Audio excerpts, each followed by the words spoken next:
Assalamualaikum warahmatullahi wabarakatuh.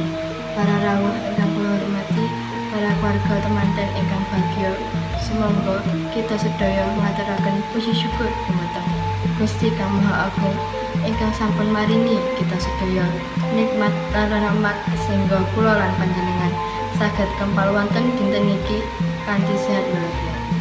Selawat kaliyan salam sumangga uga kita aturaken dumateng junjungan kita Nabi Muhammad. Kita sedaya kempal wonten papan menika kangge sareng-sareng mirsani adicara temu mantenipun Mimas Ayu Ananda, putri saking Bapak Bambang, kalian Dimas Bagus Rizal, putra saking Bapak Maji.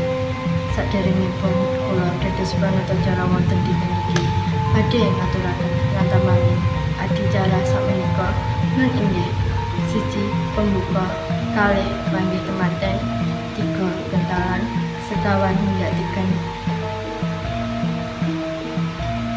gangsal ngubah suku, 6 sinduran, 7 dulangan lan nunjuk cetha, 8 kacat bujur, sama bobot timbang, sedasa sungkeman, 11 penutup. Para rawuh ingkang kula hormati, adicara kaping pisan inggih menika pembuka. Sumangga adicara menika dipembuka sesaran maos Al-Fatihah.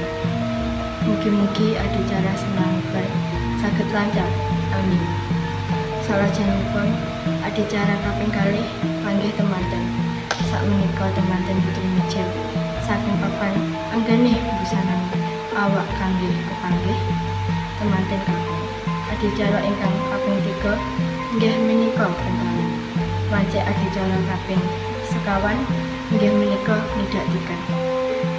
Adicara ingkang kaping gangsal ngubah suku temanten kakung ingkang diputindakaken dening temanten putri. Adicara kaping 6 inggih menika sinduran. Lajeng dhateng adicara kaping 7 dulangan lan ngunjuk cetha ingkang diputindakaken temanten putri kaliyan temanten kakung.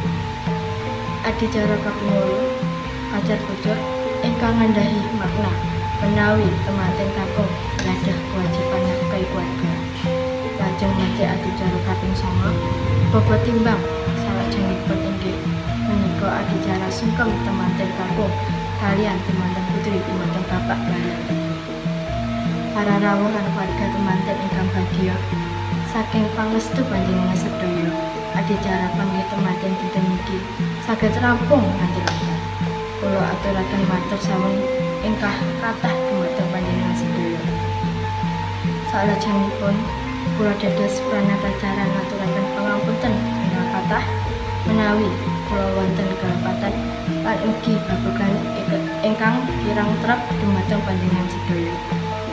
Cakep semanten atur kula, mugi-mugi Mbak Nanda kaliyan Mas Rizal saged mbangun keluarga ingkang sakinah mawaddah lan warahmah.